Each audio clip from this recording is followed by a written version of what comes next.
IAS institute నిర్వహిస్తున్న all India scholarship exam pass అవ్వండి. 2 years ఫీజులో 50% మాత్రమే పే చేయండి. నమస్తే.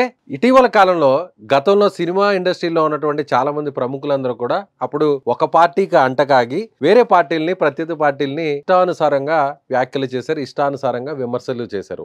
ఒక దశలో అయితే స్టేజ్ మించి మరీ వ్యాఖ్యలు చేసినటువంటి వ్యక్తులు ఉన్నారు. వారిలో పోసాని కృష్ణమురళి ఒకరు. ఈయన వైసీపీ ప్రభుత్వానికి, వైసీపీ పార్టీకి గత 5 ఏళ్లు కూడా అనుకూలంగా మాట్లాడుతూ జనసేన పార్టీని, అదేవిధంగా తెలుగుదేశం పార్టీని విమర్శించినటువంటి పోసాని. అంటే ఒక మాటలో చెప్పాలంటే ఆయన చేసినటువంటి కామెంట్స్ డైరెక్ట్ గా పవన్ కళ్యాణ్ టార్గెట్ చేసేవాడు. అదేవిధంగా తెలుగుదేశం పార్టీ అధినేత, అలాగే లోకేష్ గారు, ఇలా అందరినీ కూడా ఆయన టార్గెట్ చేస్తూ పదే ప్రెస్ మీట్లు పెట్టి మరి ఆయన విమర్శించేవారు. అయితే ఇప్పుడు తాజాగా కేసులు పెడుతుండడంతో పోసాని కృష్ణ మురళి, అదేవిధంగా రామ్ గోపాల్ వర్మ మీద కూడా, ఆయన మీద కూడా కేసులు నమోదే. సో పోసాని మీద కూడా కేసు ఫైల్ అవడంతో ఇప్పుడు ఆయనకి తత్వం బోధపడింది. ఒక్కసారిగా ఆయన ఒక సచ్చీలుడుగా మారిపోయి నాకేం తెలియదు, అసలు రాజకీయాలకు నాకు ఎలాంటి సంబంధం లేదు, నేను ఎప్పటి నుంచి కూడా రాజకీయాల్లో అందరి గురించి మాట్లాడుతున్నాను, నేను ఒకరిని టార్గెట్ చేయలేదు, ఒకరికి అనుకూలంగా మాట్లాడేది అంటూ ఆయన నిన్న హైదరాబాద్లో మీడియా సమావేశంలో మాట్లాడారు. 1983 నుంచి నేను రాజకీయాల గురించి మాట్లాడుతున్నాను, చంద్రబాబుని గతంలో అనేకసార్లు పొగిడాను, చంద్రబాబు గారు ఓడిపోతే నేరుగా ఆయన ఇంటికి వెళ్లి మరి కలిశాను, కలిసిన తర్వాత నాకు ఒక సినిమా గురించి కూడా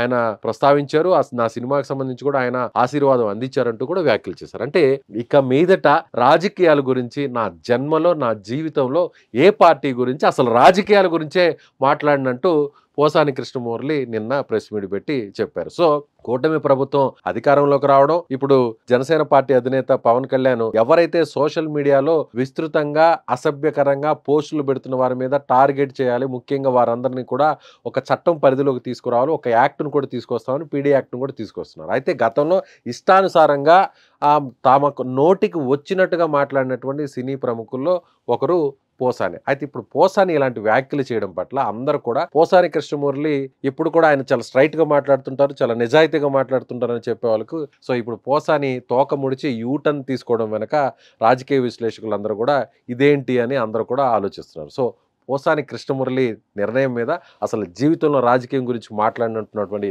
పోసాని మీద మీరేమంటారో కామెంట్ చేయండి.